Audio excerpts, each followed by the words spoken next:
Okay, so I finally finished the freaking Life is Strange 2.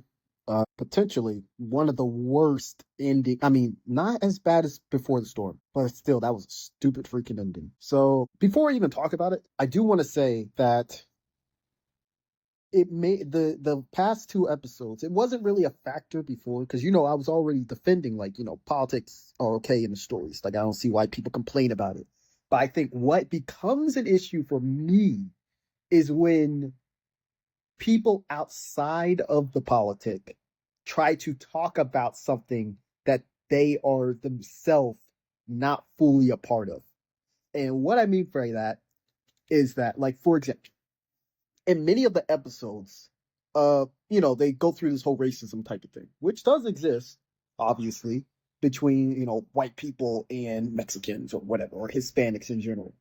And they show it by doing this like super intense violence, like, oh, we're gonna beat you up, and they beat him up and stuff like that, where it's like kind of off putting, where I'm like, or like say the reasoning, like say the dialogue, it just doesn't fit with reality, where I'm like, that doesn't sound like stuff people say or would do, where I'm like, okay, this is getting weird now. This is not like natural dialogue. So then I'm like, because I'll do this time to time with many stories or many TV shows, with many like episodes, like even say episodes of Simpsons or something like that, where I'll go like, this episode sucks. Let me look up who's the person who wrote this. Like, who's the director, or well, usually the director is always consistent, but who's the writer of this episode, or who's the writer of this game or whatever. So finally, after that, like the fourth and fifth episode, I was like, well, especially it was the fourth one where I finally did. I was like, I need to look up who wrote this, because this does not sound like the writings of people who are in an area or in that culture where this stuff happens. And I look it up. It's the same writer from Life is Strange 1, a French dude. Where I'm like, this guy is writing all the way from, like, say, they still have a right to kind of want to make these stories about stuff like this, or like, have a what do you call it, like a have an opinion on, like, the stuff that goes on in America. Because, like, say for example, Rockstar is a, well, it's not always British studio, but usually the ones who make Grand Theft Auto, it's the British studio that makes it. And what do British know about American culture? But then you could say the GTA is the greatest satire of like a video game. Well, you could say it's one of the great satires in general of American like culture in general, and it fits so well and just makes sense. And they're a British studio, so it's not always that bad, but sometimes. And who knows? Maybe they did a lot of research. Who knows how much research they like? It's freaking Rockstar. They do crazy amount of research on the city, on the area, on the story. Like, they do crazy amount of like work to make what they make. But Life is Strange too, them talking about, like, how, man, like, the Americans, Mexicans, this is just constantly violence and guns and shooting, and this is where I'm like, you have no clue what it's like. Like, it's not like like they have no clue. And then I'm like, and then the second writer was an American from like freaking like Massachusetts or something. Where I'm like, he also is so far away from the politics of this stuff. Like, yeah, at least he has more of a right to, like, he has more of a connection to like what he's writing about, because he at least is American, writing about American culture. Or like, but even then he's not anywhere close to, like, there are Hispanics probably in Massachusetts or wherever he's from, but the ones who are dealing with like that border crisis are the ones in like Texas, Arizona, New Mexico, even Florida would be like more of a relevant location for these type of people who are dealing with this type of stuff, right, on both sides of politics, right? It's the liberal side or the conservative side, who have like more of a right to kind of complain or to talk about it. So the reason why it's like, while going through the story, especially for the fourth and fifth episode, because they really kind of doubled down on it, where I'm like, this is just like, how hard is it for a studio to just get a writer who is part of the culture, who was like, like, instead of that secondary writer who's like an American from Michigan or Massachusetts or wherever he's from, how hard was it to just find how many Hispanics writers who could like make help write the story as a co-author or whatever, since there's two writers, make that second writer, or maybe have a third writer who is actually part of the culture, so that it sounds more realistic. So it's like, the story isn't as forced, because like, it's the same like with a lot of stories, like even say with, like, I don't know, I just don't get it. I don't get why it's so hard to, like, if you're going to write a story about Asians, have a Asian co-author. Like, yeah, sure, You don't want your head author or your head writer who's been with the company for how many years to not help write and like uh keep the consistency of like, you know, your company's storytelling or something. That makes sense. Keep him. Or even keep the second one. If he's been around for, you know, he's also been helping make Life is Strange 1 or whatever. But have another co-writer, like not just someone who looks over the script, because they're gonna like anyone's just gonna say yes for the you know, for a freaking, what do you call it, for a paycheck. Like actually have the story being written fully by the person who's in the culture. If you're gonna make an Asian story, there better be an Asian writer. If you're gonna make a black story, it better be a black writer. If you're gonna make a story about Americans, there better be an American writer somewhere in there.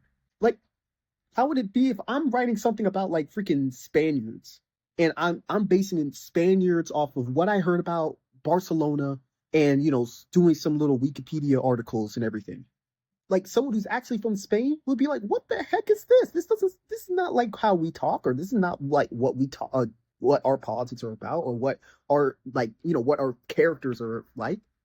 So it's so weird to me, and that's what made it very off-putting. Because even me, I was like, okay, it's getting a little too much now. Like now, it's becoming almost reverse racism.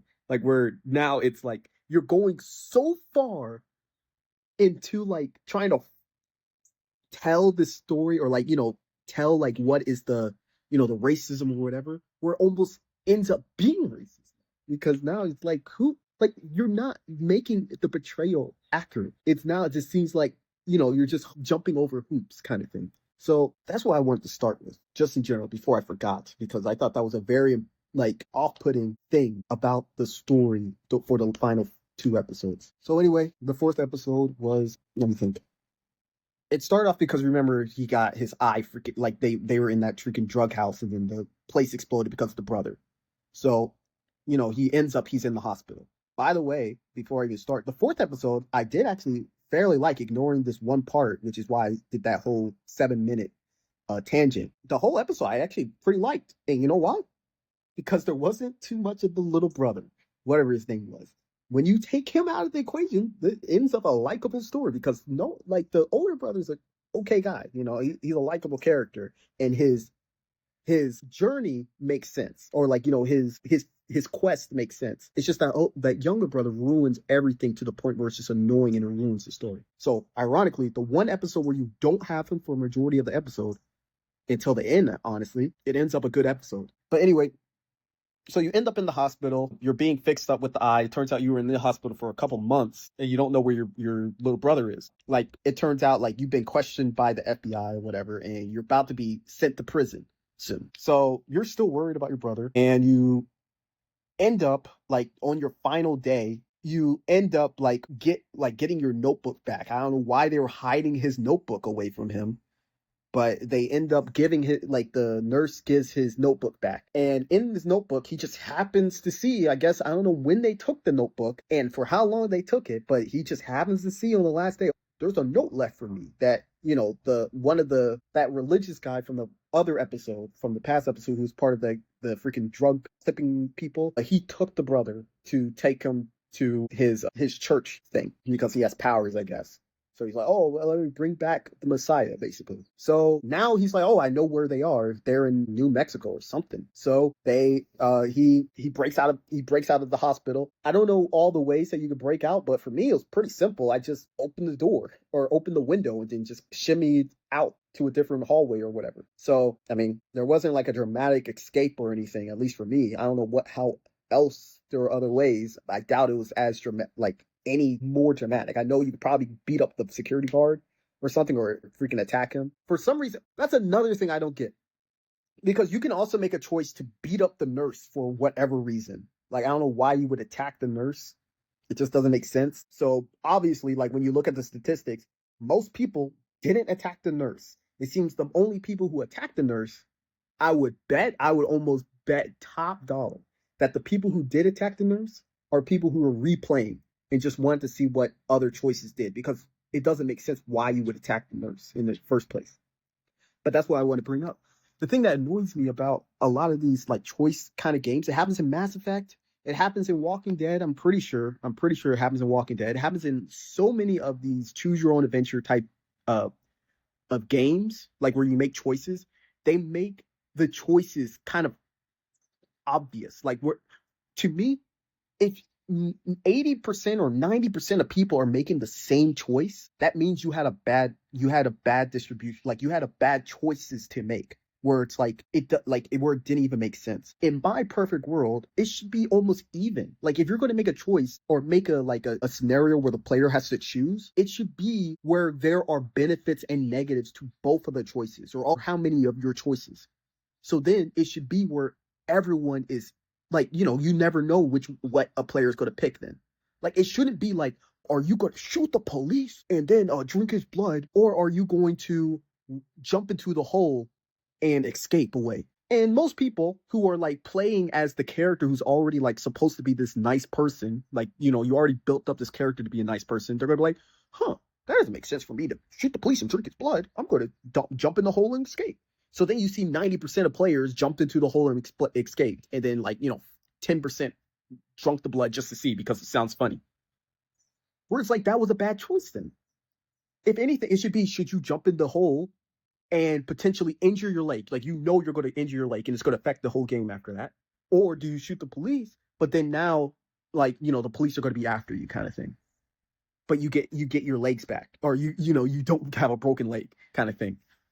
Where it's like, oh, now it's a choice. Like, oh man, do I want to potentially have these repercussions of the slow leg? Like, let's just say it's a game where, it's a shooter game or something, or like a stealth game where it's like, dang, but I like moving fast when I'm doing stealth, but having the police always around would be kind of annoying too. Blah, blah, blah, blah, blah. Like where there's two different choices, like where, you can rationalize both. So all the time I see in Life is Strange, at least, where it shows the statistics, almost every time the choices are always completely weighted, where it's like minimum 70% of people pick one choice, always. Like rather it's whatever, it's always like 70% pick this, 10% pick this, and 5% pick this, or something like that. Where you're like, what the heck? So then these aren't good scenarios they're choosing for the story then. Because everyone's picking the same thing, then it doesn't even need to be a choose your own adventure thing. If everyone's picking the same thing, like I know there's the illusion of choice kind of bullcrap, but a lot of these choices don't matter anyway. So at least make the choices make sense then. If they don't matter anyway, they're not going to affect the story anyway, then you can use more brain power to at least make both of the choices make sense if they're not going to matter anyway. Why make one insanely obvious and one insanely bad? But yeah, so obviously I didn't hit the freaking nurse because I was like, what the heck, why would I do that? And then I shimmied out the place because I pulled a bar or whatever from the bathroom and then broke the window, which somehow didn't make a noise, and I was able to get out. So then it turns out now he decided to do his first actual crime, which was hot wiring a car. He stole a car. So now I was like, dang, now it's official. Now, before he could cope and be like, hey, all this stuff was coincidence, it's bad luck, it wasn't me. But when he broke out of the hospital and stole the person's car, and now it's that was officially his a crime, where he, he's going to go to jail now. No matter what, he will be in jail, regardless if they find him innocent or not. But even if now, it's less likely that they can find him innocent because they can show evidence, hey, he did steal a car before. He didn't need to do that. He didn't need to break out of the hospital and steal the person's car. So I was like, okay, I'm keeping that in my head. Okay, he's definitely going to go to jail now. Now that regardless of what happens, he's going to go to jail. You drive all the way to New Mexico, and this is where the thing that doesn't make sense to me, where I'm why I did that whole tangent in the beginning. So you drive and then you go to sleep in a random desert field or whatever. So you're in the car sleeping, and you get another thing. You get some stupid dream sequence. I don't know why Life is Strange has these hard, or at least for Before the Storm, and now this one, they have this weird obsession with the dream state. Oh, he's dreaming about his dead relative or whatever. Where I'm like, this is not only overplayed and overdone, but it's not even good because it doesn't connect to anything. It's just oh, it's a random dream. It doesn't mean anything. There's no greater meaning to it either. You would think I don't know, it would tell you something, but it doesn't really. It was just a conversation where I'm like, okay, what is this? How is this progressing the story in any way? But then you wake up and it gets even worse. There's these two dudes, and they're They're like, what you doing on my property, boy? And you're like, oh, I was just sleeping. I can go now. Like, I'll just leave. I'll just leave. They're like, no, no, no. You need to get out the car. You need to get out the car. And he decides to be a pushover. I'll get on that a little bit later. And then he gets out the car anyway. And they're like, oh, check his bag. Check his bag. Did you steal this car? Check the bag. And you check the bag. And he's like, oh, there's toys in here. Blah, blah, blah, blah, blah. And then this is where I was like, what the heck is this? So they started like, saying racist tangents or whatever. Oh, this is why we need to build a wall. This is why we need to do this. This, I'm expecting them to say a slur, but I guess it's not rated M, so they can't use slurs. At least I'm assuming the game's not rated M. So they can't use slurs, but they're alluding to almost using a slur kind of thing. And then he starts saying, oh, how do you say I don't belong in this country in Spanish? So you can choose to either say it or say something different or stay silent. And then he'd be like, how do you say this in Spanish? Another kind of aggressive thing. And then he was like, okay, dance for me, boy. What you dance for me? Or sing a song. No, he said sing a song or something like sing a song or dance. I forgot which one. But you can, I guess, either sing a song or dance or get beat up. So I didn't sing the song. And then the dude just beats you up. And there's one guy who's like, hey, you did enough. Stop. But he doesn't help or anything.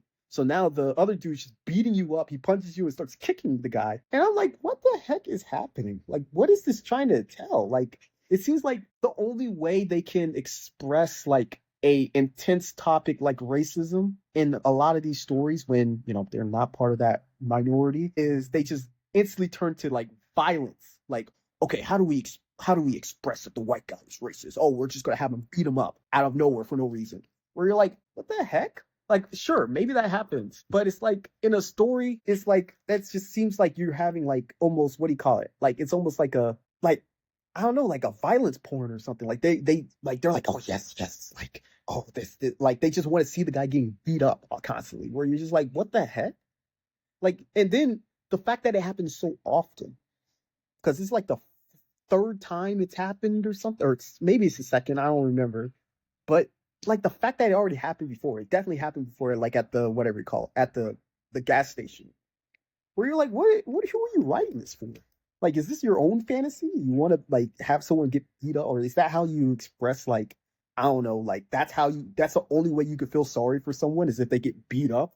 Like, oh, that's when racism gets bad, is when they get beat up. Like, who cares? Like, that's how you know that they're not part of it, because that's not what racist that's not the only thing that racism entails, or say the whole thing with the whole Hispanics or whatever stuff. Like it's not just we don't like Hispanics because you don't belong in this country, we're gonna beat you up. Like that's not all it was or all it is. So it's it's weird. So and then the other thing, yeah, the pushover part where I'm like, this character's supposed to be a track star or whatever. He's supposed to be a fairly athletic person. He's so athletic that he knocked some kid out, killed him with one hit, or whatever happened to that guy. He apparently killed him with one hit. So he's strong enough to kill him with one hit. But ever since after that, he doesn't have the strength to do anything. He doesn't have the willpower to fight back for anything. Only that one time, which caused, the whole issue. He did a one-hit punch just once. And I guess he was like, I'm just going to revert my strength after that. So now he just gets beat up every time. Just completely just beat up every time. Where I'm like, what the heck? This is weird. So yeah, he gets beat up. He doesn't even try to defend himself. And then he just cries. Like, I don't even feel any pity. I don't feel bad because it's just so forced. Like, at least try. Like, if you're going to talk about difficult but the issue is, even though they're trying to talk about difficult subjects that they don't know about, so they just base it off of almost headline news. Where oh, this is what racism is getting beat up by someone for no reason. Or it's being told, go back to your country. Those are the two big racisms of Hispanics. We're like, come on. So, and I don't know. So, I just think they needed a Hispanic or Mexican writer who will have a more realistic portrayal of these issues that they want to talk about. There's no issue about wanting to talk about it. It's the issue of where you're not actually doing it. You want to talk about it, but you're not actually doing it. You're not actually making an impact, or you're not actually making a statement. You're just saying stuff. So it doesn't make sense. It's not going to make the people who deal with that appreciative, and it's not going to make the people who do that learn. it's just you're just doing nothing. You're adding by zero basically, and it also makes a bad story. So even the people who just don't care, it just makes a bad story in general. So anyway, after you get beat up, you drive the car again. I think at some point you run out of gas or something, I guess. So now you're just walking, and then you're walking, and then a truck pulls over, and you can either get into the truck with him or just walk on your own. So I got in the truck because I was like, man, I'm gonna get heat stroke if he's walking out there for this long. But turns out the truck dude's okay. I guess that's their show. Like, they're at, because they did a -1, so they gotta do a +1 now. Where they're like, oh, now all people are racist. Oh, look at the truck. So he drives you to their place, and then you end up in front of the church. So at this church,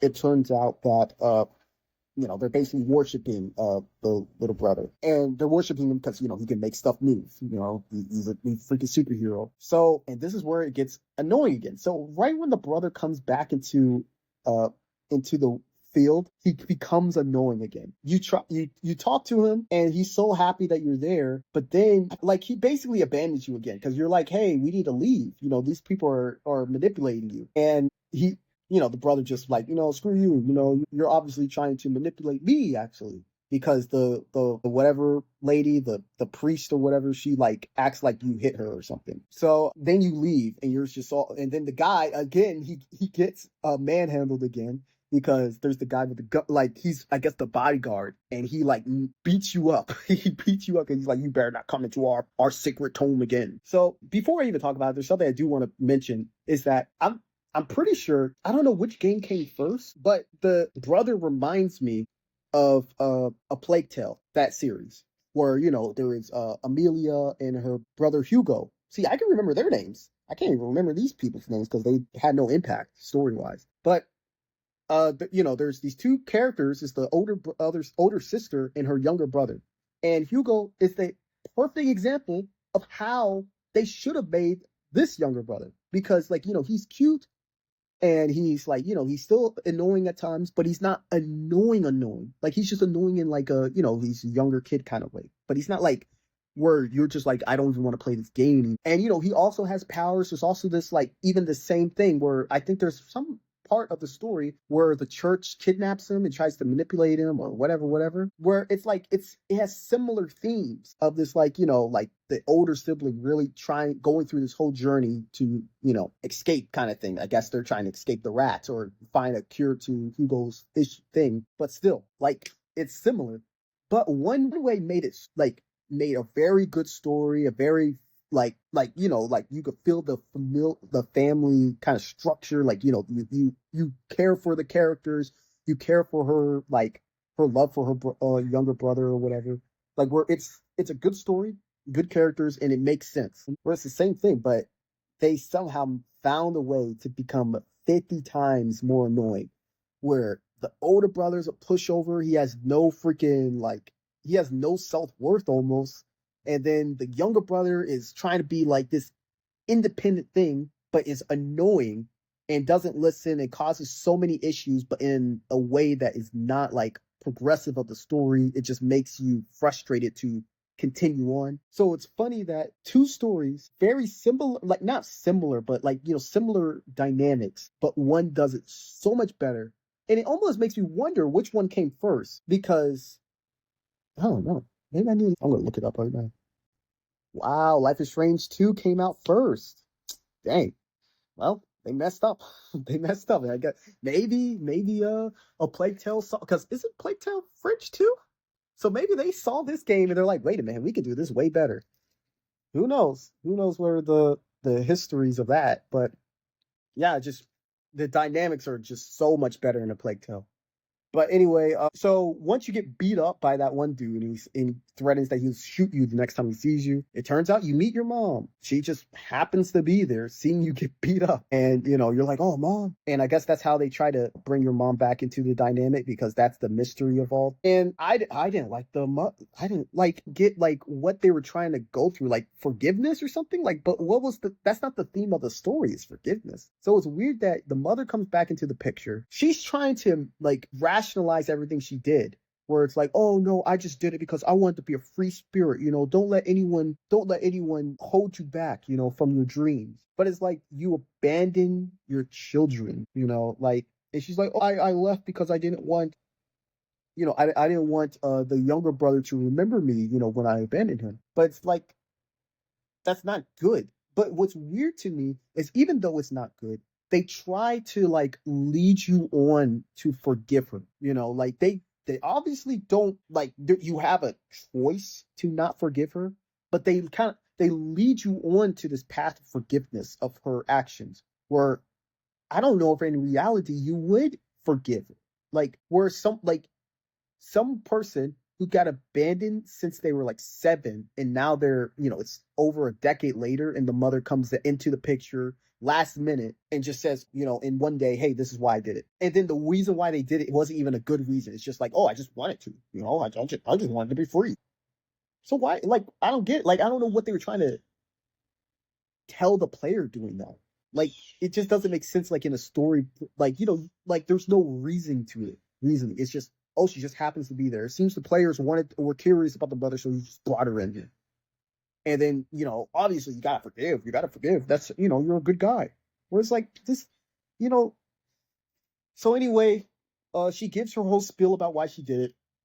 It doesn't matter. She just wanted to, basically. That's how it all breaks down. And then it turns out the person who gave your brother away, the one who's part of that pothead kind of group or whatever, he sends you, like, you call him because he's the one who called your mother, apparently, somehow. So then, you all get together and he's like, hey, we need to break in, but you have to save my sister too because she's apparently sick. And that's, I guess, like the sick sister, like the priest didn't want to save her because they wanted to, like, they believe, like, what do you call it? They believe that prayer could save her. Where it's like, that's an obvious, like, they're trying to, like, shoot shots at, like, that conservative, like, kind of group. The same people who, would be like, we need to build a wall kind of stuff because, they're sitting their prayers or whatever, anytime a tragedy happens. Where it's like, it's just off-putting because it's like, it's not realistic. Like like if someone has pneumonia, like I'm pretty sure most people just get a little bit like it's just weird. It's weird. Like I get that they're trying to make it like a cult kind of thing, but it's just like when you add with the addition of all this other stuff, it makes it where you're like, ooh, this story's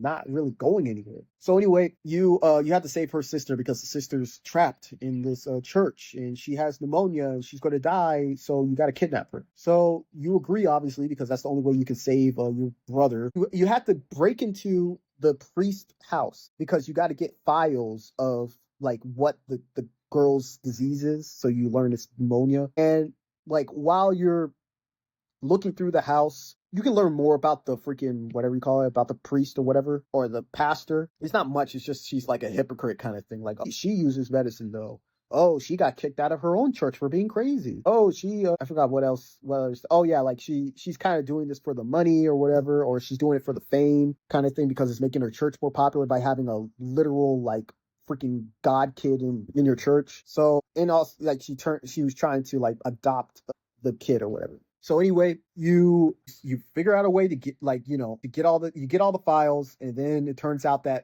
bodyguard person just happens to be walking into the door. So then you hide, and then your mother burns down a farm or something so quickly. I don't know how she burned down the farm that quickly, but she burns down a whole farm, like it's literally completely in flames, or like a bell tower or something, some type of structure that shouldn't be burning that quickly because it only happened like 20 seconds before. But she burns the whole thing down. So then he's reacting to people screaming. So then now you escape without getting shot, I guess. I don't know what happens if you don't tell your mom to do that. So then you go back into the church to get your little brother. And then it turns out the preacher is there with the little brother preaching or telling him stuff. So then you have to convince him to not listen. You basically convince him to not listen. There's not really much to say. You convince him to not listen. And then he's like, oh, I realized I've been manipulated this whole time. You've been a bad preacher.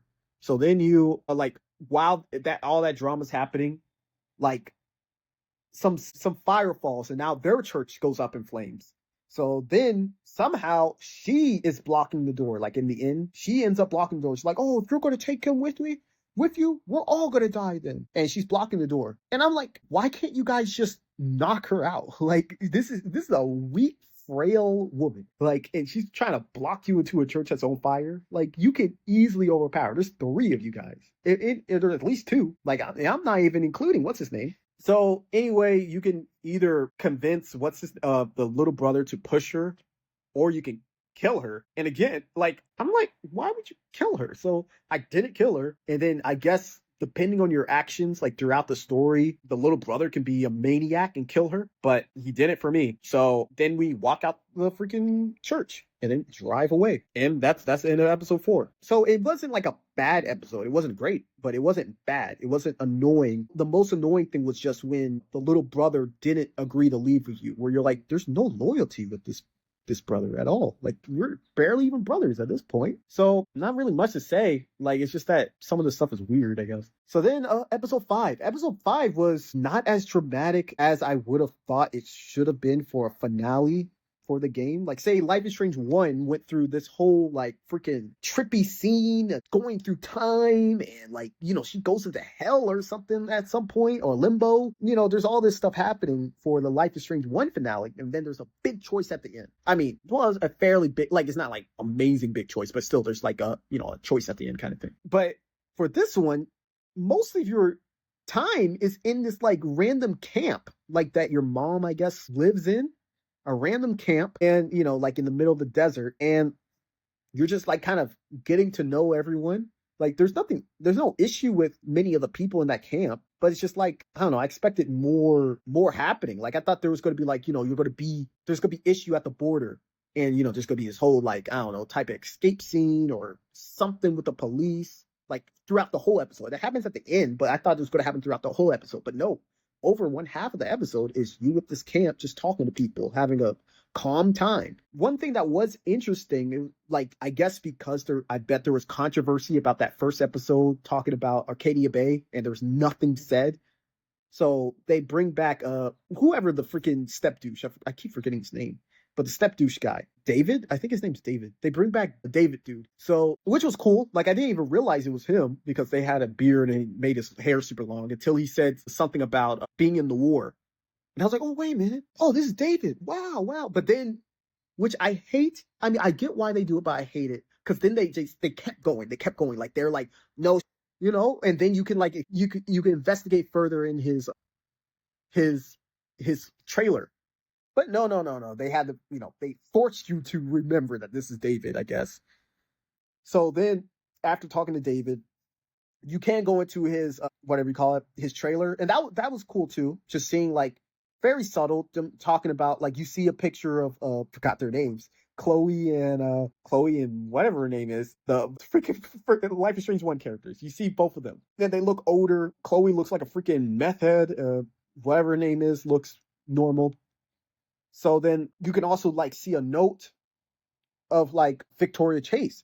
Apparently Victoria Chase survived, which I didn't even put together at first. Like, oh yeah, it would make sense that she survived because she was in the bunker. Like, when all that time travel stuff happened, Victoria Chase was the one who got put into the bunker instead of whatever her name is. And then David, of course, saved her. So she's alive. So the only people who are alive are the two characters, Victoria and David. So because they were in the bunker, they survived the whole super massive tornado hurricane thing. So that was cool.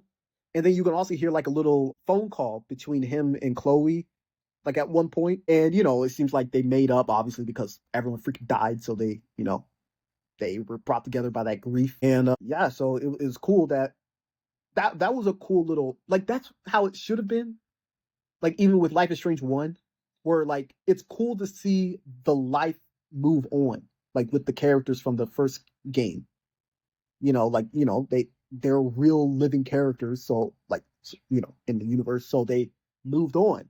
You know, or they, you know, they kept living kind of thing. So you're like, oh, like, you know, this is what they're doing now. Oh, this is how you're catching up. You're catching up with their life, but not in a fully forced way. Like, it was kind of forced, you know. Oh, it just happens that David Anderson moved all the way down to New Mexico or whatever, instead of Oregon or whatever. But I mean, it's still cool.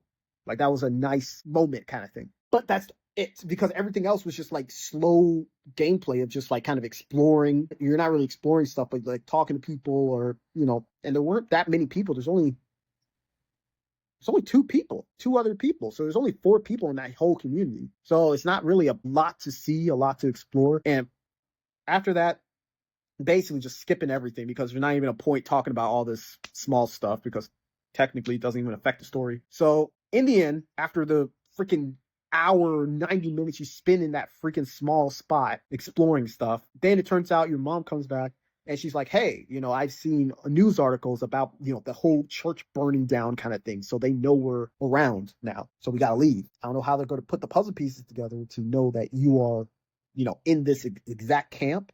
But, they got to leave because, they know that they're in this area kind of thing. So they're going to explore the whole state, I guess.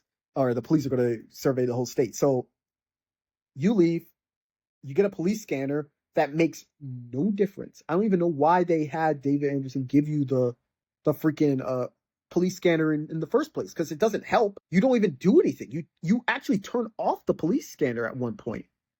So it doesn't like actually help you in any way. I don't know why they even added that detail. It was only used for one part to know that your mother got freaking arrested, because for some reason she decided to sacrifice herself because she like that apparently will slow down a police department. One person arrested, even let's say 3 people arrest this one lady. There's still a whole other department who's like, doing all the other stuff. Like that, the whole police is not 3 people. So I don't know how that slows anything down. But anyway, she sacrifices herself and gets arrested for whatever reason. And you're driving to the border. So you drive to the border, no guards. I mean, which makes sense. Well, kind of. But you're like in a random spot. So you're in a random spot of the border. So I'm like, okay, this makes sense. So there's not going to be any guards because, the border's long. So if you're in this one random spot, chances are, there might not be that many. That's how they slip in the first place. They go through these like, spots where no one is. And break the bars or whatever. So they did that. You get the little brother to use his powers to open up a big hole. You open up a big hole, but you walk away from your car to open up the big hole. Like you walk away like 500 feet to open up the big hole. So then you got to walk back to the car. Where I'm like, that doesn't make sense. Like in reality, you would just blow up in the hole right next to the car. Like, why would you park back so far away? So I was almost confused because I was like, is it because they got to walk through? Because that's kind of weird to maybe drive on random country. So they rather walk with their supplies, but they never picked up their supplies. So I was like, oh, that's weird. So then he blows up a big hole and then they walk back to the car. And, the brother is all excited talking about like, what might happen and what they're going to do. And he's excited to see the ocean or live near the ocean. And then he gets shot. And that one kind of made me jump because I was like, I wasn't expecting the kid to get shot. I knew something was going to happen because I was like, oh, yeah, it's just, when I saw like how far away the freaking car is. So then like, I just didn't expect the kid to get shot. So the kid gets shot and then they do it all over again. The same ordeal where it's like, oh, what doing in my country? So, they're beating him up. He just kind of just lays there and just gets beat up. And, this time it's a lady who's like, the aggressor and it's the dude who's the one who's saying, oh, you gotta calm down. Like they do this every time. So this time, they're all pissed and you're like, oh, we're doing in my country, saying all this crap. And then turns out then the police come, the actual border patrol come. They arrest those 2 and everyone else because they recognize that these are the fugitives who, did all this crap. So they send you to jail. So now you're in jail. And they do this whole scene because like where I'm like, okay, you already showed it. Like, I don't know. Like, that's where I'm like, are you guys like almost fantasizing what you want to say or something? Like, or like, I don't get it. Like, why they have to keep doing this? Like, the players have a memory. You don't have to keep reiterating the same things over and over and over again. Where they're like, oh, what you guys doing in my country? Oh man, you got this country's for Americans and all Americans only. Blah, blah, blah, blah, blah. They try to, pull at your heartstrings by having, oh man, there's a father and just their mother, we're just trying to get by, we came here because it's so dangerous in Mexico, this is why we're here. Where it's like, they could also like, like, I know this is a lot, but if you're going to talk about a political thing, you have to show both sides or like, at least like try to like make a comment about anything. So I'm like, where I'm seeing like the whole like, oh, it's just families trying to get here. Where it's like, that's not 100% true. It's not just, pregnant women and their husband who's trying to get over the border. That's not the whole issue with the border issue, or like even say from the conservative side. That's not the whole issue. It's not just, oh, we just don't want people who come over our border. Like, they're like, say from the conservative side, they might say like, oh, they're bringing drugs over, they're bringing violence over, they're bringing this over. And then maybe for the liberal side or whatever, you could say, oh, these are people trying to get up, they're trying to, I forgot what you call them. They're not fugitives, but they're like refugees from like, dangerous areas, or they want a better life, or they want, more money or whatever, or they want to send money back, blah, blah, blah, blah, blah. Like, you could talk about these two things at the same time almost. Or maybe have one episode about one episode about the other. And one other thing, when the family was talking about wanting to come over because, they wanted to be safe for their little brother or their little son or whatever. I thought it was going to be like a cool moment where they would be like almost trying to tell the older brother, like, hey, maybe you don't know exactly what you're getting into right now. Like, he's trying to run into Mexico. Like, maybe they could say something. Like, if you're going to go about the whole thing about, like, they're trying to, like, every person hopping the border is trying to be, just trying to take care of their family kind of thing, then maybe say, if it's actually that dangerous over there, it would make sense. Like, if they would be confused why you're trying to go to Mexico and be like, hey, maybe you don't want to go there. We're trying to escape that. You're trying to go into it. Why? Blah, blah, blah, blah, blah. But they kind of hopped over that, where I'm like, that could have been an interesting kind of topic to branch on almost. But anyway, like, while they're fighting, then the police comes or whatever. And then you get questioned. While you're getting questioned, he's basically mentioning like, hey, everything seems to explode around you guys. Everywhere you go, things are on fire, or houses explode, or police cars explode.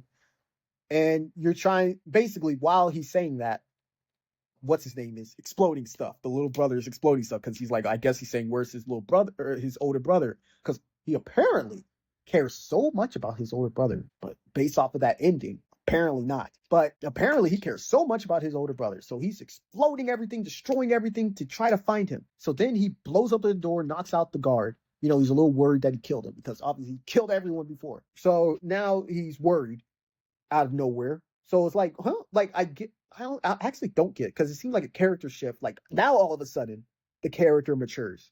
It took him over 5 episodes. Now all of a sudden he has a character development where it's like, oh, actually, I'm worried about how my powers might be affecting the things around me. He didn't care for over 90% of the story because it's the last scene. But suddenly, all of a sudden, now his character shifts. And that's what makes the ending so, like, whiplash, where you're like, what the heck just happened? Anyway, you guys escape the freaking you escape the prison. You have the choice to, while you're escaping, to release the 2 other Mexicans, the Mexican couple or whatever. And you can have the choice to kill the freaking the border patrol people, like the whatever you call, like, the racist people. And I was like, I'm gonna kill him. But the little brother refused. He's like, we're better than this. I'm like, when is your character changed like this? You did not care before about how much you destroyed or collapsed or ruined everything. But now all of a sudden, now you're holier than thou. Like, what the heck just happened? So anyway, you leave the prison. This is another thing that was weird. They parked his car at the prison. So that does that mean, like, they didn't tow his car, drove it themselves to the prison, not into some storage lot. There was just like, oh, let's just drive the fugitive's car back to the prison. Might as well. So that was a little weird. So you go back into the car. Somehow you had the keys, or I don't know how you started driving the car, but somehow everything just worked out. So now you're driving on the road. So I'm thinking, oh, they're going to drive, obviously, back to that big hole that they made, and just drive straight through. Maybe there's a police presence, but, that's obviously what would happen. I mean, I was a little confused because I was like, how do they know where they are? Because they don't have GPS. They don't have the map. Or maybe they did have the map. I don't know. But they weren't looking at it. So I was like, how do they know where they are, where the hole is? But anyway, turns out, no, they're not driving to the hole. They're driving to the main entrance to the border. I don't know why they chose, like, why they decided that time. They're like, no. Let's not go the secret route. Let's go to the main entrance. And there was like 40 police cars at the main entrance. Where I'm like, even if you went through the big hole, that means all the police were at the main entrance. So it's confusing why they chose one. Like, I don't know. You just have to go with it. So I'm going with it. They drove, like, now you stop because you're like, oh crap, I'm screwed. There's too many police. But then he's like thinking to himself, like, they're going to take you away. I basically saying I'd rather die than you be taken away from me, kind of thing, because the police, like when you're being investigated or whatever, they basically mention that, hey, like even if like you were innocent, basically what I was saying with the whole like stealing the car thing, the amount of stuff that you did between the times you killed that police officer in episode 1, even if they show that you didn't, you're still gonna be put away for a long time because you did too much crap. Then so I guess he's contemplating that, being like, I'm gonna be if I pause here, I'm just going to be going to jail. But it turns out the younger brother's too young for any of this to affect him, so he's just going to be sent to his grandparents' house. But this is supposedly a story about family and about like taking care of your little brother, blah blah blah blah blah. So then you have the choice: do you surrender or do you force your way into Mexico? And that was another thing. But David Anderson, he said, "Oh, maybe you should surrender." I'm like, who the heck? Like, that was a stupid thing. I don't know why he's constantly just dumb, I guess. He just constantly doesn't know what he's doing. So anyway, I'm like, you know what? I'm gonna suicide into the freaking into Mexico, I guess, because I do not want to get caught. So then you're driving, and now the brother's like, what are you doing? What are you doing? Because I thought that was another thing. The brother, right before you choose, he said that he doesn't want to be separated. So I'm like, that means the brother, because I thought he tried to say like, the brother's a big boy now, basically, like you can help choose. And the brother said, I don't want to be separated. So I'm like, okay, you don't want to be separated. I don't want to be separated. So we're going to force our way through no matter what. And, if we die together, kind of thing. So I'm driving and he's like, oh, what are you doing? What are you doing? And he's like, I'm going anyway. I'm like, what the heck? What do you mean? What are you doing? This was the whole point, for us to get to that border. So he starts using his powers, pushing the police away, this. But then this is what's insane to me. I don't know what he said, but he's like, oh, but, I'm basically saying I'm not going with you. And then he bursts open the door and then jumps out, the little brother. I'm like, what just happened? Like, when this came out of nowhere. Like, there was no lead up to this. Like, the brother suddenly going, actually, I don't want to be here. I'm not going to go to Mexico with you. Like, I know that he wanted to meet the mom and, he was worried about Mexico or whatever, but he agreed. He agreed multiple times that, maybe Mexico's not going to be that bad, or maybe this. Like, even when he gave his, like, qualms about Mexico, he's, like, when you gave, like, say he was like, oh, I don't even know Spanish. You're like, oh, I can teach you kind of thing. So you're like, okay. He seems like he's okay with this. He's okay with going to Mexico. He's excited to see the ocean. He's hoping that in Puerto Locos, or whatever it's called, that you can, he can see the ocean from, and go there for free or whatever he said. So him jumping out the car because suddenly he gets like cold feet and doesn't want to go at the final finale of the complete finale of it. It's like, that was weird. So now you drive into Mexico alone. And I'm just sitting there, like, I'm not even like going like, whoa, that's a deep moment. I'm just like confused. Like, what just happened? That doesn't even make any sense. So then they go through like a time lapse of like photos, and you see him having the time of his life. He goes back to live with his grandparents. He's happy. Even though he said that it was boring there. During that episode, he said that it was boring. He did not want to be there. But now suddenly he's happy to be there. So, he apparently he saved the bus or whatever while there. He's having the time of his life kind of thing. He saw his mother again, this. Obviously, you don't see the older brother because now he's a fugitive and he has to stay in Mexico. So I'm like, there's no, like, this is just like this whole story was about family. And the one family he had left or whatever, where he's like, don't lie to me ever again. This. And it turns out it just didn't make any sense. Like, he's just a brat from start to finish. He's a brat. So then you see he grows up without his brother, I guess. Now he's around the age that his brother was. And, you see a photograph, a postcard be sent from the brother, I guess, all the way from Puerto Lobos. And it's a photo of him, like the older brother at Puerto Lobos or whatever, with the girl, which I didn't expect. I didn't know that he actually felt. I thought he was all with the one friend, but I guess not, which was also disappointing in a way, because I'm like, they had more chemistry than any of the characters in the whole game, but apparently they were just best friends forever. That's all they were. So he's with the one girl, the pothead girl at Puerto Lobos. Yeah, at least he's having the time of his life too. So at least it's not like a bad ending for them. It's just that he can't see his, what do you call it? can't see his brother anymore, but you see a security monitor on his leg, like on the little brother's leg, like while he's at the grandparents' house. So I'm like, oh, so I guess he can't leave his house at all? Or I guess he can't leave his house at all? So I'm like, I guess that's karma? I guess for, being a straight up douchebag and like making a stupid decision like that and jumping out the car for literally no reason. So I guess that's karma. Now he is stuck now at his grandparents, Who knows for how long, but yeah, guess that's what he gets. So it turns out the older brother now has the perfect life, I guess, and he's screwed because it seems like he's like regretful, but who knows? Based off of these writers, there's probably me overthinking it. But yeah, that's about it. Like, it wasn't a bad game. But remember what I said in the first, like, I guess the last episode, where I was like, no matter what, I can't go above a 70. Yeah, I can't. Like, I might give it like a 65 or something, because it wasn't the worst game of all time. It's just that story was not great, but it was still well made. The environments were very good. Like, all the environments were very good. Like, even the desert scene was like, while you're driving, like all the separate environments you can be in, like for episode 4 especially, where I'm like, wow, they really went crazy with the environment design. Like, it's very dynamic, it's very diverse environments. And I was like, oh wow, this is actually pretty detailed, pretty cool. But story wise, just not good. And it's not like, I feel like a story like this or a game like this, where most of the time you're looking around, like that's majority of the game. That's where all your hours are spent, is looking mostly and hearing your character kind of react to what it's looking at and looking around.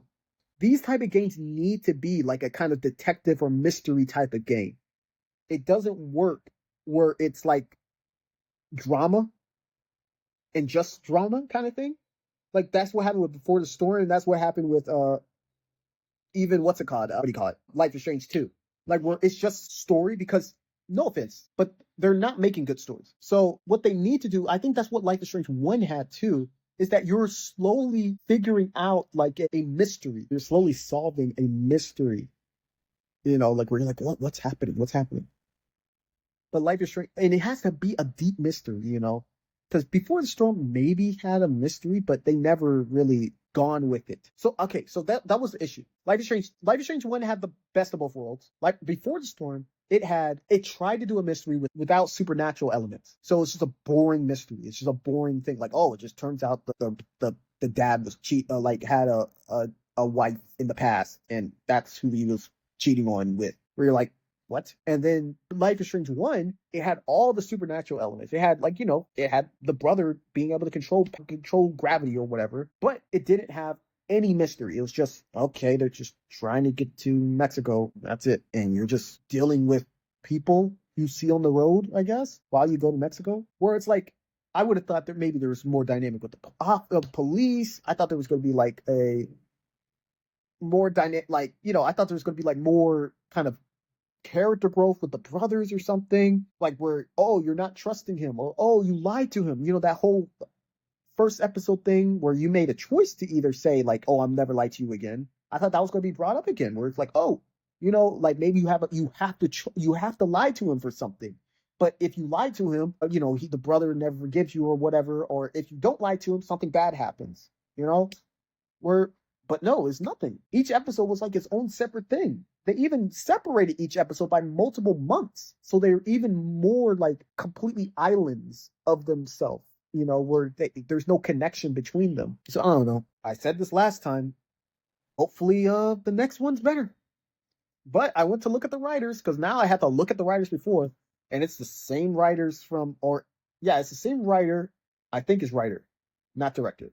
Well, maybe it's the same director, but it's the same writer as the writer from Before the Storm. You already know how I feel about Before the Storm, so now I'm like, dang, this game's about to suck. And they're talking about freaking well, I don't know if they're talking about Asian issues, but it's an Asian character written by a white dude. And so I already know how it's gonna be. I already know, because they write the characters the same way every time, especially, I would say, doubly especially the Asian female characters. Like, and I don't even know if there's ever been an Asian male character. I don't know what I know, but I don't know what their issue is with Asian males, but they love to write about Asian females. I just hope the next one's not as bad. But at least this one is a step up from Before the Storm. Before the Storm was just terrible. But at least this one was not as bad. Like, I can say that the game was at least a 65. It almost was a 70. So it wasn't a bad game. Like, even with me complaining as much. But yeah, that's about it.